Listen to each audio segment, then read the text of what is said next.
tears in my eyes. The cream of the crop. Acknowledge me.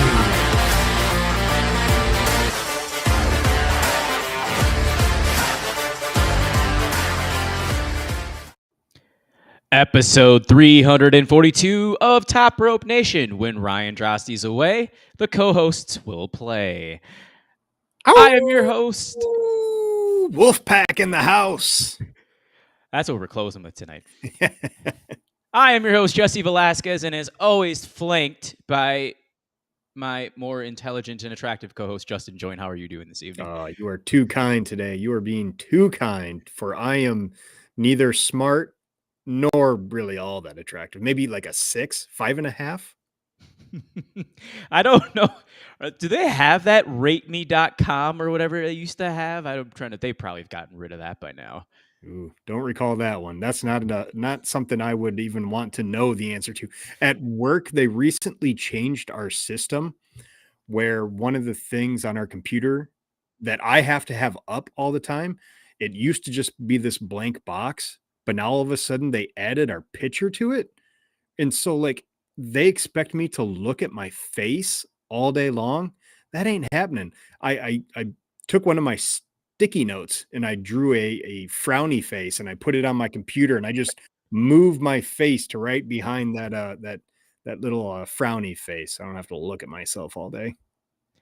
I wouldn't want to do that either. I mean, talking about myself in general, I'd much rather be focused on, I don't know, my work. Oh, thank you to Samantha in the chat. Called me a solid 10. There it is. Justin, we are already off to an unbelievable start in the chat. Much better than the last time we were on here, huh? Amen to that. Sam, we truly appreciate your contributions there. And for that, you get to pop that bad boy up. We might be slightly distracted this evening. Yes. That's because my local team just so happens to be up by a pretty high double-digit score at the moment. That'd be the Minnesota Timberwolves in Game 6 of the NBA playoffs, Western Conference semifinals. Flanked by some Wolves towels and a hat. Justin's representing for my state. I have very little Timberwolves merchandise I need to upgrade. It's my adopted team, my side piece. So we're hoping things go well tonight, especially considering, man, how dominant they were in those first 2 games in Denver.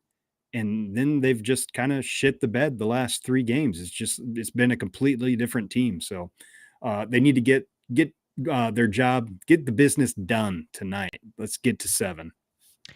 I've watched the last 4 games, and as I told you off air, I'm shut out tonight because I don't have ESPN Plus. However, what my plan is, if, and only if, they get to the Western Conference Finals, I am buying that ESPN Disney Plus bundles because X-Men 97 also calls my name. Man, speaking of that, I think something that we're going to be talking about tonight, as far as our excitement level about wrestling going into summer, it's part of my feelings is I've been extremely distracted by the other stuff that I kind of want to be watching rather than wrestling right now. Which we are definitely going to get into momentarily. But before we do that, Ryan will be back very, very soon. He's in the midst of his annual garage sale that occupies a ton of his time, let me tell you. Ryan Huffman, shout out to you in the chat this evening. So much hype in Minneapolis, only to have it stolen by something out west. Good call. I mean, it happens to Minneapolis all the time. I mean, we haven't really had any glory celebrated around here since 1991. Unless, of course, you count all the Lynx championships. Maybe the WNBA is making a comeback, as we see so far in the early stages, too. Yeah. So let us run this real quick. We want to shout out every single one of our Patreons at patreon.com/TopRopeNation. So thank you so much for your support on that bottom scroll right down there. And as I mentioned earlier, we have been off the air a little bit, just needed a little bit of a break. I did drop an unplugged episode a couple of days ago. So if you would like to, again, patreon.com/TopRopeNation, you can donate $5 and hear what I had to say. And also the follow-up next Tuesday, we will be recording our classics, WCW Spring Stampede 1999. I'll tell you what, For any of our Patreons out there, Jesse's most recent Unplugged is a must listen to. Not only the heart of the content of what he got into, but especially the ending portion where he's talking about mental health. It's such an important thing in our society nowadays. I've been in a bit of a funk. I don't think quite similar, Jesse, to what you've been going through. I don't want to compare, my issues with that, but between a 18-month-old that has been going through a pretty vicious sleep regression lately that has been kicking me and my wife's butt, but also, and I don't want to speak for Ryan, but I think I can a little bit. Spring Stampede winning the classics kind of broke us a little bit, especially because it took me 3 sittings to get through that show. That classics, it will be fun and it will be informative. We are going to make the most of it. It is going to be must listen to, but it's kind of a heartless, soulless show. I don't quite understand why it won. And it just kind of broke us in a period where our attention is kind of being split to different things. And it's hard to really concentrate on wrestling right now, but we are definitely going to make the most of it, everybody. I promise you that. We definitely will. It did have a couple of ups. I will definitely say that, but it was definitely, like you said, just kind of a nothing show. And at the period of time that it was in 1999, the moment the finger poke of doom happened, that's, I think, when everybody started changing the channel over to the other side. Yeah, I mean, the downward spiral had basically begun at Starrcade and wasn't doing any better on that show, but we will get into all of that on classics, but just kind of wanted to give everybody an idea of maybe why we have not been putting out as much content lately. And that's because we've just kind of been in the doldrums lately. We all needed a break. I know Ryan has been incredibly burnt out. I've been in my own funk, and Jesse addressed his stuff on Unplugged. So hopefully we can come back hard and fast like the Wolves defense. I mean, again, look what they're doing right now. It was just like 1 and 2. Knock on wood. So real quick before we do dive into that, Justin, do you know any other Utah Jazz fans in Northern Iowa? I do not. Ryan Huffman is the one and only. Oh, my goodness. Lauri Markkanen, is he still there? Yep. Kessler Walker, drafted by the Timberwolves. Yeah. Keontae George, an up-and-coming youngster for them. And Colin Sexton, I've always been a fan of him. He's a solid player, but they got a long ways to go. That's for sure. It's going to be interesting to see their offseason. Traded their 2 COVID-19 pieces away from the 2020 squad to acquire all those young talents. That would be Donovan Mitchell and Rudy Gobert. Defensive Player of the Year, Rudy Gobert. That yes, is as well. Congrats to Rudy and the new kid, even though, he missed a game to have that new kid, but Godspeed. And they won by 25. Yeah, they won the game regardless. All right. I guess we do have one more housekeeping item before we get to the wrestling piece. Justin, what's in the glass? I have not had a gin and tonic in a while, so I've got a little bit of Beefeater going tonight. Okay. I have gin as well. Hendrix with a little bit of lime. Nice. All set, ready, raring to go. Well, let's talk about it. The summer of 2024. We're actually in mid-spring, heading into a couple of important PLEs/pay-per-views for each company. Both seem like they have been doing a pretty good job of building. You have one that's trying to recover from losing a ton of their main event talent from WrestleMania 40. Mm-hmm. And you have another company that seems to be losing viewers in spite of the fact that, as you and I talked about off air, this has been the most consistent their programming has been.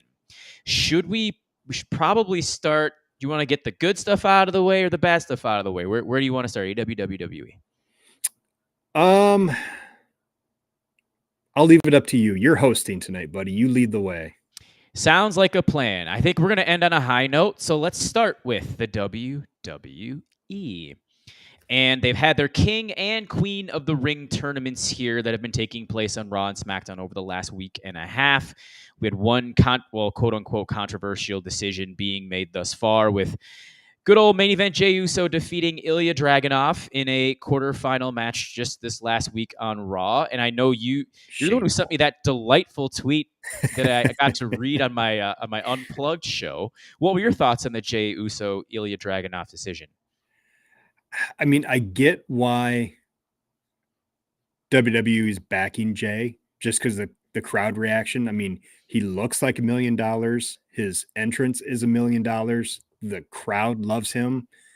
But to rip off another podcast, and then the bell rings, and for as great, and that is all caps, great of a tag team wrestler as Jey Uso is, I just don't see it as a singles. It just does not click for me. I was very hopeful of his singles run, watching that entrance at SummerSlam last year when he went up against Roman Reigns. But the match, in my opinion, I thought it stunk. And I thought he completely shit the bed with his brother at WrestleMania. So it's obvious with the presentation that, he's got the backing of the fans, I would say specifically the WWE fans, and of, management backstage. But, I think that's a bad decision. I mean, he's on the older side. All it takes is eyeballs to see his in-ring work. You've been on his case for years now, especially the last year with the main event moniker, when he doesn't win at all. So why not push the new guy instead of just him eating the loss? And was that his second match on the main roster? That was his third. He wrestled Shinsuke Nakamura the week before he was drafted, defeated him. Wrestled Ricochet in his official Raw brand debut as he had been drafted, and then loses here to Jey Uso. I think the one counterpoint I will make here is, would you have liked to have seen an Ilya Dragunov Gunther match on Raw as opposed to on a PLE? I mean, I'll take that match anywhere, anytime. That was, if I remember correctly, I think in 2020, that was my match of the year that I picked, was those two from NXT UK. Those two have incredible chemistry. And in my opinion, they've got way more upside than somebody who's getting over by saying yeet. So I think it would have been much more beneficial for the long-term health of the promotion. Not that they need any help right now. I mean, Jesus Christ, everybody's just eating up that product. But yeah, I would have gone with Dragunov. I like I said, I understand why they went with Jey Uso. I just don't think it's going to go anywhere. And the thing with Jey Uso as well is you mentioned his singles skills. They're not necessarily on par with what you're looking for in a actual main event act. I think the other thing is, ever since he left the bloodline, a lot of the steam and a lot of the character that he had left with that. I mean, that's a huge problem. Is that what is the actual direction of main event Jey Uso? Because he's latched on to Cody Rhodes ever since he jumped onto Raw. Then he's just been kind of off to the side with Sami Zayn, just kind of bouncing back and forth, but doesn't have that direction and doesn't what does he do outside of yell his catchphrase? I mean, he just lost a world title match at the last PLE. So what are they getting out of him having a long run in this tournament compared to what they could have gotten out of, Dragunov having a nice long run? The tweet that I sent to you that you mentioned in the Unplugged was basically, you could have made a star immediately if you just gave him the Finn Balor treatment, but they did not do that, which is unfortunate. But I do not want to be overly negative guy on this show. I want to give the WWE some praise because I think for the first time since the mid 90s, they are treating this King of the Ring tournament with some respect. It is basically top to bottom of the shows. All of the tournament matches are getting time, which we have basically never seen in the King of the Ring tournament. And I love that aspect of it. How I think about it long term is, of course, going to depend on who wins and what happens and how that goes forward. But I really appreciate, how they are treating this tournament. What do you think? They are doing a fantastic job of it. I think that I'll throw the one negative in before I go back to the positives, that the Absolutely. King and Queen of the Ring finals are taking place in Saudi Arabia. Yeah. Yeah, that is the fly in the soup, isn't it? It most certainly is. But what I see coming out of this too is whoever wins this, which would you put Gunther at like a minus 700? Yeah. Yeah. I would be shocked and disappointed if it's not Gunther coming out of this. And injuries have sort of hurt this tournament. You've had Tama Tonga as an injury replacement over on the SmackDown side. You've had Drew McIntyre replaced on the Raw side. So that depth that I guess people have been talking about earlier, like we said, the entire WrestleMania main event, they haven't been on TV for a while. Now you're relying on the guys who have been there day in, day out, but also are not as highly received by the fans. Mm-hmm. And I guess from what I've been seeing is USA's ratings have been reflecting it. I don't know if it's the time of year. I don't know if it's a competition like the NBA playoffs we've been seeing, Mm-hmm. NHL, stuff like But that. to my earlier point about being distracted from wrestling, that's the other part of it is this has been some of the best NBA playoffs I've seen in years. Their product is just humming right now. Thank God for me, the Tottenham Hotspurs have been sucking, so I have not been as much into that. Otherwise, my attention would truly be diverted. But yeah, that was interesting about the ratings. Not surprising because I don't think tournaments have really ever, drawn a crowd or viewership. But oh man, sometimes you just gotta. I think it's better for the product long term to treat this kind of stuff with respect that I was alluding to earlier. I think what is a telltale sign that we enjoyed the wrestling that has been going on Raw is I looked at Cage Matches rating for the first week of the King of the Ring on Raw, and it's at an 8.89 for the show. Wow. There were 6 matches on there. There were supposed to be 8, but they moved 2 to house shows or live events, not premium live events, but live events, which is something that I didn't expect to see either.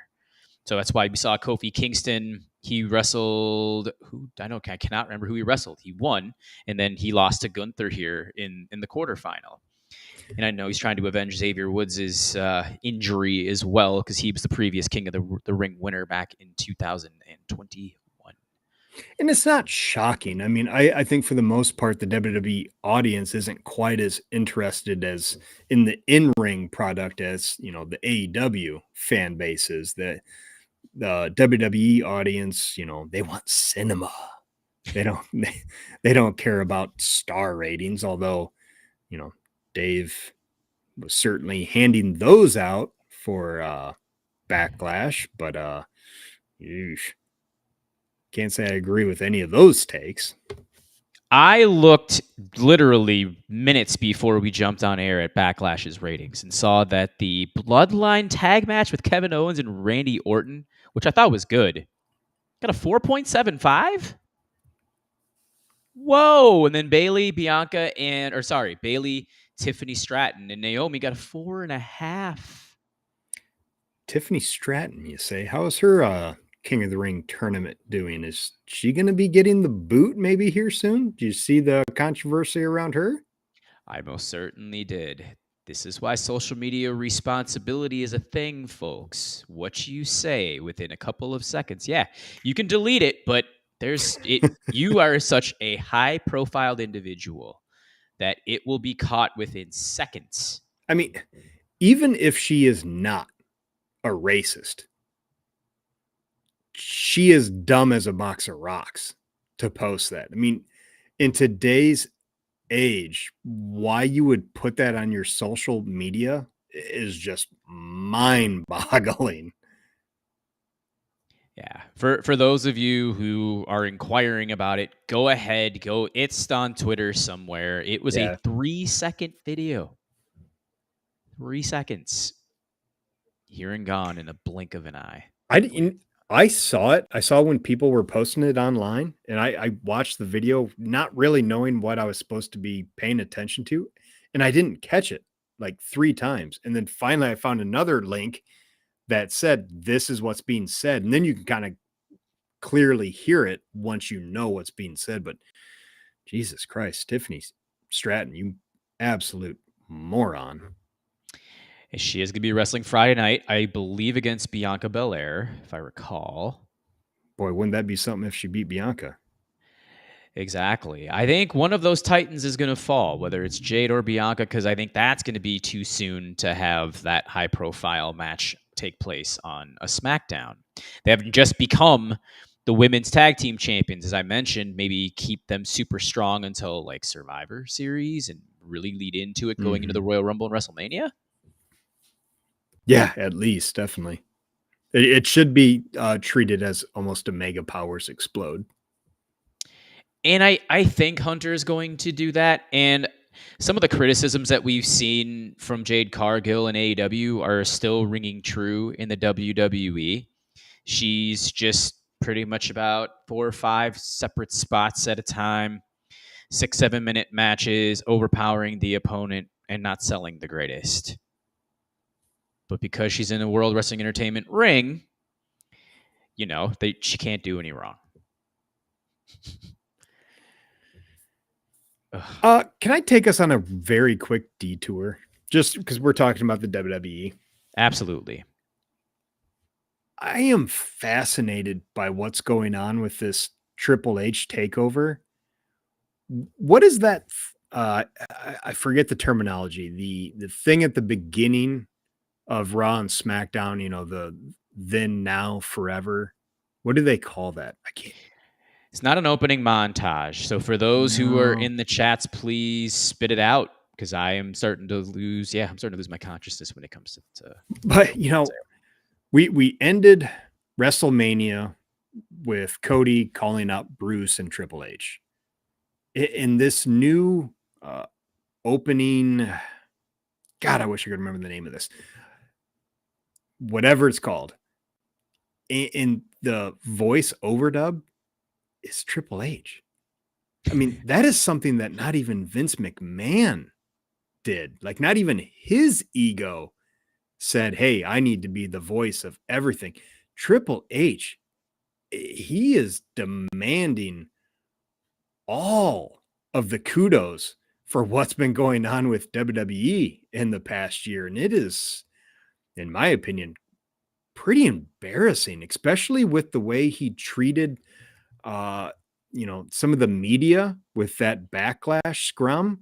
I mean, Jesus Christ, this guy, his head is all the way up his own ass.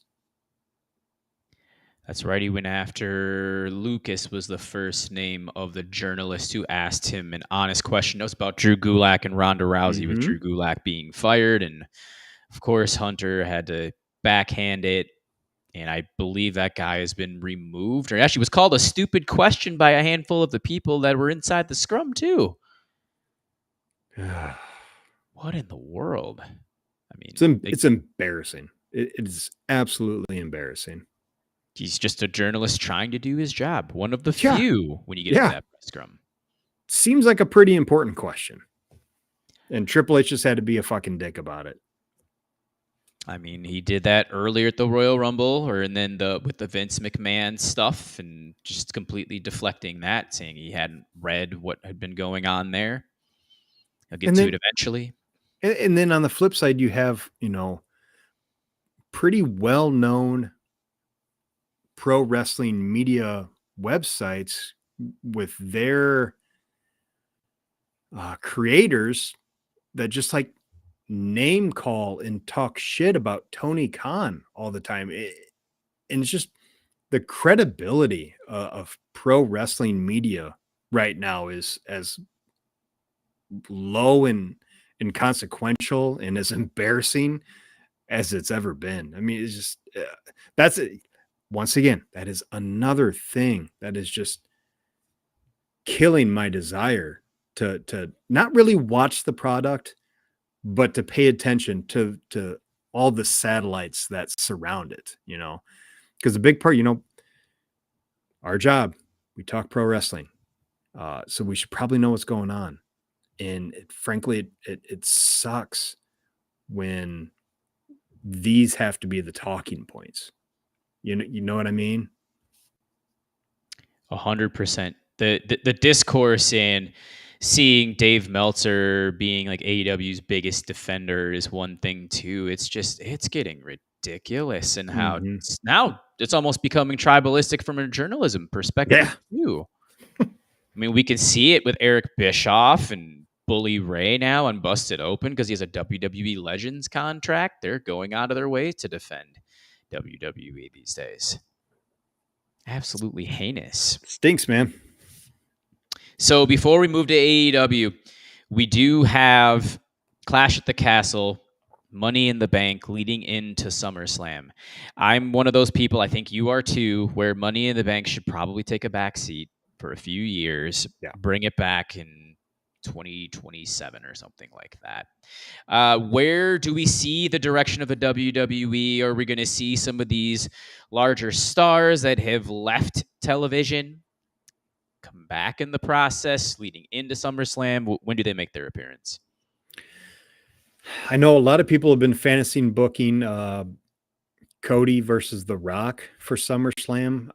I would assume that is something they would save for WrestleMania. I can't imagine we're going to be seeing The Rock anytime before then. If it were up to me, I would have Gunther beat Cody at SummerSlam for the world title. I mean, shit, if it were up to me, I'd probably have Logan Paul beat Cody for the world title just because I am not into Codelander like a lot of people are. Speaking of that as well, Logan Paul being the United States champion. I believe this is the first time since, was it Rollins and Cena at SummerSlam in 2015 that a U.S. champion is wrestling the Universal or the World Champion for the title? It's been some years. Yeah, that sounds right off the top of the head. I could be wrong, but that sounds right.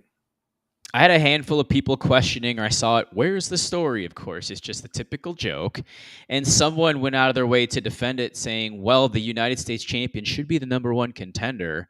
To which I replied, yeah, in WCW back in the 80s and the early 90s. This isn't, when has the WWE kind of went back to that type of nostalgia to actually, follow through on something like this? They just ran out of contenders for Cody, and Logan has already gotten a title shot at Roman at a Saudi event. They didn't run out. They didn't have anybody lined up. That I think that's, once again, going back to our conundrum with pro wrestling right now, and the humdrum of it all is that it just feels like we're in a holding pattern with everything. Because I think everybody is looking forward to, Will Ospreay winning the AEW title at All In. And, who's going to take the title from Cody? And we have these holding patterns with AJ Styles and Cody, which had no story, and how you could give, an above average match with no story, no heart, 5 stars. It's beyond me. At least with Swerve and Christian is such a freaking pro and is so good at being an asshole heel that I'm at least getting kind of invested. I'm getting curious about that. I don't think there's any world where Christian beats Swerve for the world title, but at least they've got some story with that. But yeah, man, it's just we're in the humdrums of it all. It's just like we're waiting for SummerSlam. We're waiting for All In. Like what are we gonna do until then? Before we get into AEW, Ryan's had a couple other points here as well. I mean, obviously, you mentioned it in that holding pattern. When is CM Punk going to be healthy? That's going to reignite this Drew McIntyre feud. And he's been making appearances on TV, cutting pretty good promos, not too shabby. But I mean, again, I know nothing to write home about, nothing we haven't seen on the AEW side. And I guess the last thing here is, are we going to see that at Clash at the Castle? I'm assuming that Punk's not going to be ready for this or for this event either. Drew defeating Damian Priest in Scotland and winning the third world championship in his homeland. Wouldn't hate it. I mean, I think Damian Priest has been doing his best to get this title run over. I'm appreciative of his talent, but Drew is just on another level compared to almost everybody in professional wrestling right now. So I would get the title on him as soon as possible. Yep. So I think Ryan Huffman is making an excellent point in the chat. I do believe that Drew McIntyre is probably going to take it from Damian Priest at Clash at the Castle. Going to drive a further wedge into the Judgment Day because there's been some ruffles going on there as well. And with Rhea Ripley and Dominic Mysterio out of the picture for the time being due to injury, it's making it that much harder for me to be invested in anything Judgment Day related because JD McDonough does absolutely nothing for me. Same. Oh. So gross. I guess my last question before we move to AEW, Queen of the Ring, do you have a person? Do you think Jade's the one that's going to win this thing or is someone else going to take it? I don't have a strong feeling about it. It feels too soon for Jade just because I don't think she's there as a singles competitor right now. I would probably have somebody, kind of screw her out of a win. How they go about that, I don't know. And who should win is also kind of beyond me right now. I guess that is intriguing, but I don't know. What do you think, man? I'm looking on the Raw side as well with like Io Sky. I know they just moved her over there. She did just lose the championship. It has, I think, my gosh, but that's the other thing too. And this is something that is getting called out online as well with Jade Cargill getting this Goldberg run, which is something that we definitely accused her of in AEW. Her getting the exact same run here in the WWE. So how do you cheat her out of this, I guess would be the question, because I guess in my eyes, she seems like the overwhelming favorite. However, I look at the title scene there and it's way too soon, like you just said, for her to hold something like that. It needs to lead to a tag title match at SummerSlam. However they screw her out of this tournament, it needs to lead to that, in my opinion. By the way, Wolves up 23 right now. Nope, 25. All is right with the world for at least another 2.5 days. I'm going to have a conundrum on Sunday. I'm just hoping that the game is on TNT. I've gotten to see games 2 through 5, just missed tonight. So maybe I'm the reason why the Wolves haven't been winning. Good grief. All Elite Wrestling. Now we move to that promotion. And like you and I stated earlier, they're on a roll when it comes to their booking and the consistencies of it. The problem is you got two of them. Number one, their television ratings are taking a dip. Last night's was the lowest recorded in quite a long time, like 675,000 people watching. And then they announced earlier today that they're going to be running 5 or 6 shows, I believe 4 or 5 collisions, and then 1 Dynamite in Arlington, Texas. This is in a row, folks, leading up to All In. And that could be a sign from a state of the business perspective that they're a little bit concerned with their revenue at the moment, Justin, which you brought to my attention earlier. So kind of lead the way here with AEW. It's weird, man. It does seem like a desperation move because of the way the ratings are moving. You know, they downgraded their stage to make it more compatible with smaller arenas. The ticket sales have gone. I thought I saw somewhere it's down like almost by a quarter from a year ago. That is not something I generally give a shit about, as long as they're entertaining me. But god damn, I mean, if Collision is going to start looking like WCW Saturday Night, in most instances, I would be all for that. But if it's a reaction to how the business is going, it's a little concerning. I don't know. It's weird because I'm kind of talking out of both sides of my mouth here, because like I'm watching as much as I can, and to what we've said, this feels like the most focused, well done build for a pay-per-view we've seen in a while. For like all the matches that are announced, every show is about those matches, and I've been pretty highly entertained by all of them. I love the EVP / the Elite stuff, the Swerve Strickland and Christian Cage stuff. As much as, you know, we know Christian Cage isn't winning, he's so freaking good, and Swerve is really embracing his place as world champion, that I think they're doing an excellent job. I know people are down on Will Ospreay going after the international championship after beating Danielson, but you got to keep him away from Swerve somehow, and this is a pretty good way to do that. And I guarantee Ospreay Strong, it's going to be the match of the night at Double or Nothing. Mercedes Moné, Nightingale. Once again, you know, the build has been basically perfect. It's building off of the history. Adam Copeland and Malachi Black, another one that they're doing really well. I've never been the biggest Edge fan, but I loved his match against Brody King. Obviously, his TNT Championship win over Christian was my favorite Edge match, and I don't know how long. It seems in some way everything is clicking right with this company, but viewership's going down, and I have no explanation for that. I know WWE fans are dancing about that, which I will never understand. But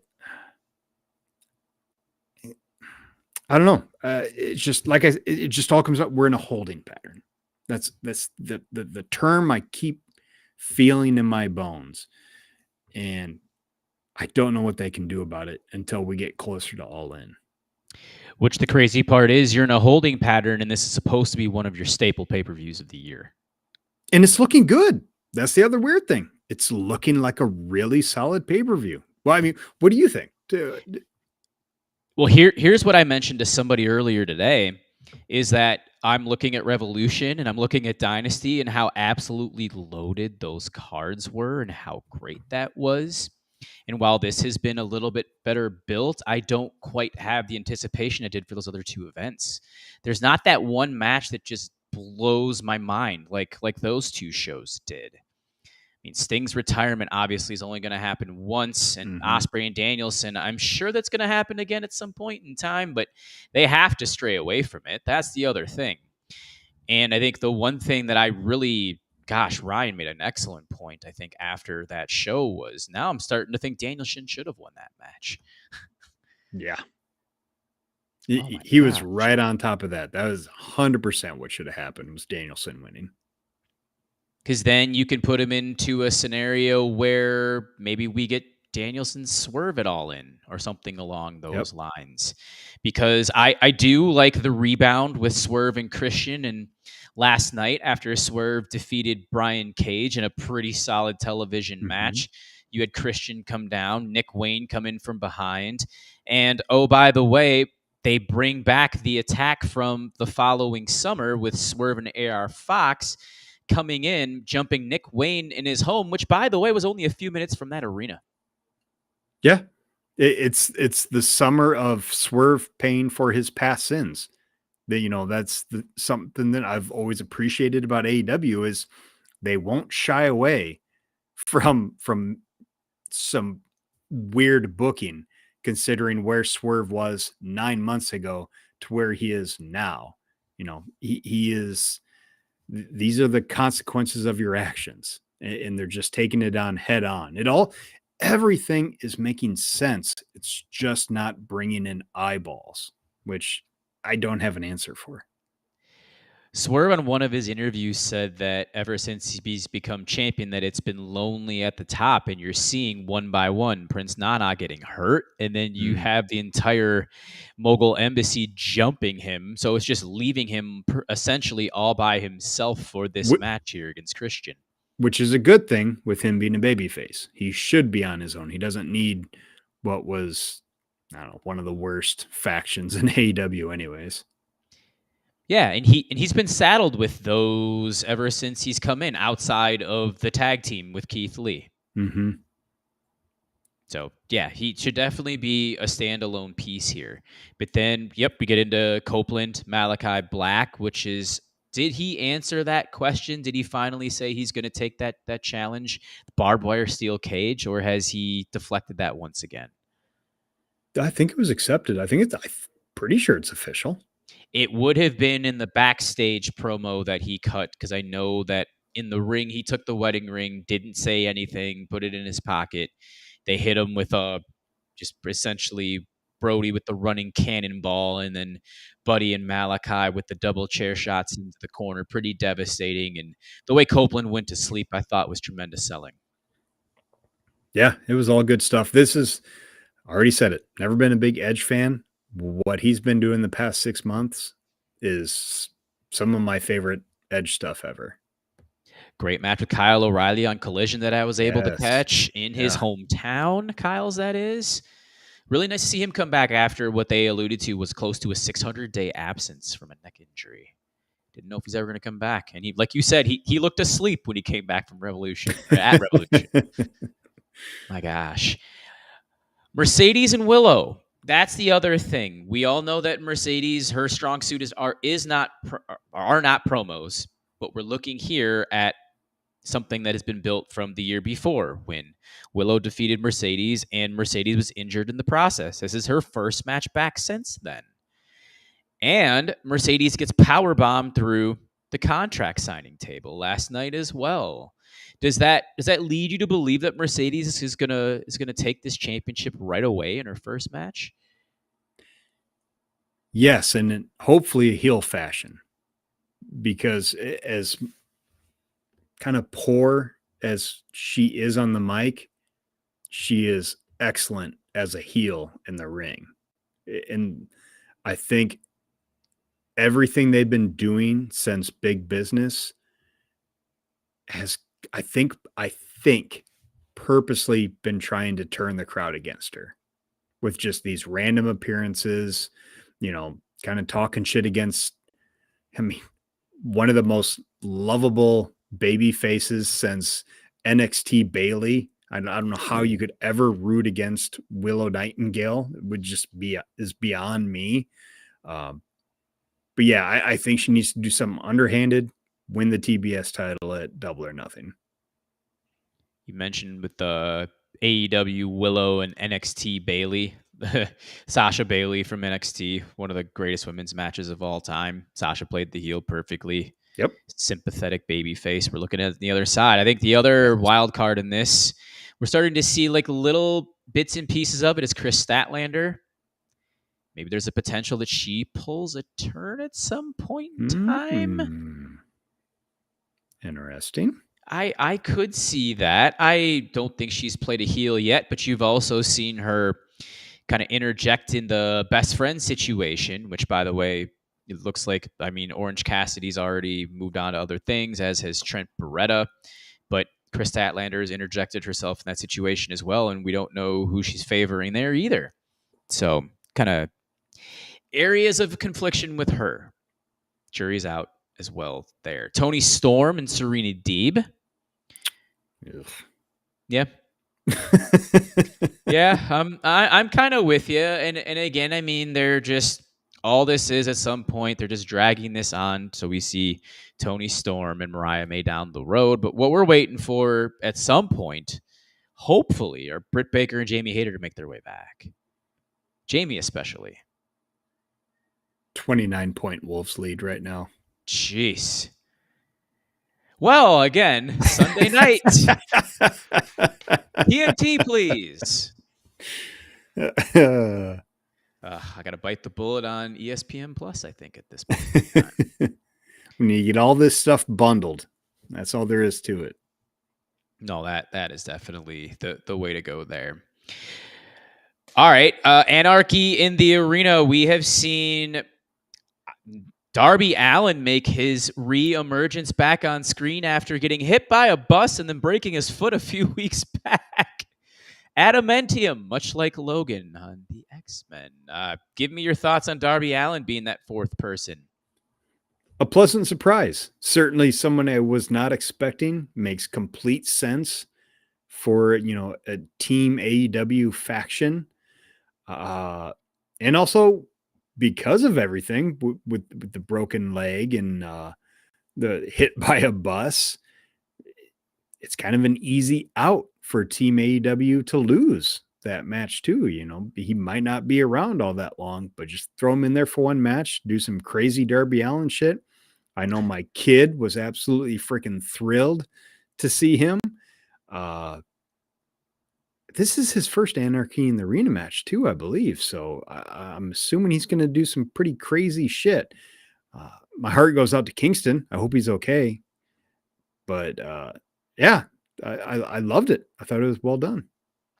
That bump that Eddie took and on that New Japan show in Ontario, California was pretty wicked. It was a suplex right on a guardrail, and it looked like he mangled his leg pretty good. So, I mean, if you're going to get a replacement for Eddie Kingston, why not a guy who's not afraid to go out in a body bag?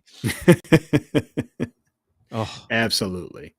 I think with him, Bryan Danielson, it makes sense. Danielson has built-in beef with Okada. He's never really seen eye to eye with the Young Bucks.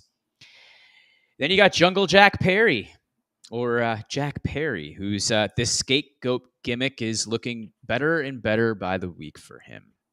Absolutely. Got a sweet little 4-on-4. Is that going to main event? I think it's got to. I'm pretty sure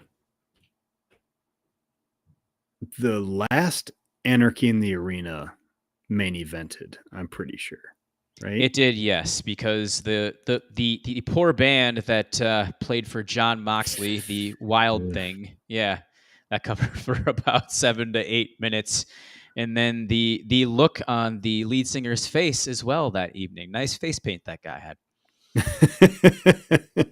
Yeah, totally did not look like blackface at all. No, not whatsoever. I got Huffman once again chiming in the chat. He truly believes that Jack Perry's going to be the one getting the pin in this situation. Don't Jack hate Darby. Let's continue the Jack push. Which leads us to the rest of the summer for AEW. We mentioned all of those shows that are going to be taking place in Texas. I think that starts in the middle of July and wraps up on August the 17th, which is the Saturday before All In. And you are going to Dynamite on June the 12th in Des Moines. Mm-hmm. Yes. I am. I'm not very confident as to how full that arena will be. Iowa, unfortunately, is a notoriously Green Bay-esque quiet crowd. I will do my part to try and get them out of their seats, but I'm not confident. Once again, our leader, our captain, Ryan Droste, was 100% correct as to why wouldn't they have run Cedar Rapids which has an incredibly rich wrestling history and a smaller arena that would have made a ton of sense. And the Council Bluffs show is not selling out very well right now either. So I don't. It's a wait and see. I got my tickets. I hope other people in Iowa do the same. It's a very cavernous environment, and you only have a couple of thousand sold. Yeah, it's going to be barren in there. It's going to be a very sterile environment, unfortunately. And what's also going to be odd, too, is that's going to be, 2.5 weeks away from Forbidden Door, which at this point, the way that New Japan has lost guys left and right, they've left to AEW. You've had one or two head over to the WWE as well. Like, where are the dream matches? Where's the excitement for this? Are we going to see Jon Moxley defend his championship against an AEW performer? Yeah, I mean, at this point, they're basically AEW light, just like ROH. So I have no idea. I was kind of hoping they would lean into the CMLL partnership, but I don't think that's going to be the case. Exactly, because Bryan Danielson's already wrestled Blue Panther over in Mexico. We have had Mystico come over here for a couple of matches. I know that the AEW talent has looked or has gone over there and vice versa, which here's the deal with this, by the way. Ryan Huffman looking for more AAA at Forbidden Door. I think with the CMLL partnership with New Japan, you're probably not going to see anybody from AAA coming in. I think there's just areas of conflict that are like written in contracts to where AAA signed and CMLL signed talent cannot appear on shows together. It's almost like WWE and AEW over there, unfortunately. Yeah, except like 1,000 times worse because I think they're a bit more even on the fan scale. And you have really noticed that, I believe, especially with the CMLL infusion earlier this year, when you got a lot of like Bryan Danielson. He was just wrestling anybody and everybody from Japan and Mexico. So, which again, after Forbidden Door, then we're rolling into TV and we're going to see what happens with All In. And also, we could see the return of MJF. Adam Cole's looking like he's healthy. We haven't seen him too much on television. And then Kenny Omega is the other elephant in the room. I would still be shocked if we see him anytime soon. I mean, obviously, he was able to take some stuff at the hands of the Elite, but I don't know, man. What do you think? Have you heard anything? I've heard absolutely nothing, especially when Kenny keeps a lot of things under wraps. He is a very private person. Like, if you hear, it's really weird to see him weekly on Twitch doing all these wrestling commentaries and just talking about how Meltzer Omega's the reason that Meltzer broke the scale, and he also thinks that it's the reason that Meltzer's ratings right now are broken is because he did it. I don't think he's wrong. No, absolutely not. And in a kayfabe world, he's actually going after Will Ospreay in these instances too. So he's trying to do his best right now to play up some future bouts down the road. Just the question is his health and the diverticulitis, and he was serious about that. It could take one good shot and boom. Who the heck knows? Seats are about 45,000 sold here for Wembley All In 2, which rolls directly into All Out the next week. Hopefully that's the last year of that. Cross my fingers there. Yeah, I don't know. Actually, this is my final question for you, Justin. Since they've pretty much moved to this monthly pay-per-view scale, I think we're looking at 9 to 10 pay-per-views. Do you think it's maybe time to cut it back to like 7 after this year? 4 was perfect. I know. And then, Forbidden Door felt like something different. All In felt like something different. Yeah, I think they've made a mistake with doing this. But at the same time, I mean, I enjoyed World's End. I was. Oh, no. We've got a frozen Justin joint, ladies and gentlemen. I did not do that at all. With Wrestle Dream, by the way, that being a one-off in Washington last October, that was one of the better professional wrestling cards I've seen in the last 5 years. So we had that. I mentioned World's End as well. Forbidden Door has been amazing in the last 2, so we're hoping for a third installment right in Frank Pittiani's backyard of Long Island, New York. Boy, I'm really enjoying the look on Justin's face right now. He must be just excited to the fact that the Timberwolves are probably up by 25 going into momentum here. You want to look at your frozen face for 2 seconds? 3, 2, 1. He gone. Oh boy, I think that says it all. I covered for you as it was. Just saying that Wrestle Dream as a one-off was incredible last year. Yeah. Dynasty this year as well, which you were in attendance for. I mean, those are 2 of the better in-ring cards that we've seen in the last decade. Yeah, we're just kind of frozen in time right now, just like I was a minute ago. The Ice Age, if you will. One last scoring update before we close. We're at commercial, buddy. It must be over, essentially. Hope so. Speaking of over, I'm sure Ryan Drosty's over in the Drosty household picking up the MVP award for the first day of the garage sale. Him, Megan, and getting rid of all of those wonderful clothes. Yes, that's, hey, when the kids grow older, you gotta sell everything. I'm looking forward to that day here in a few years.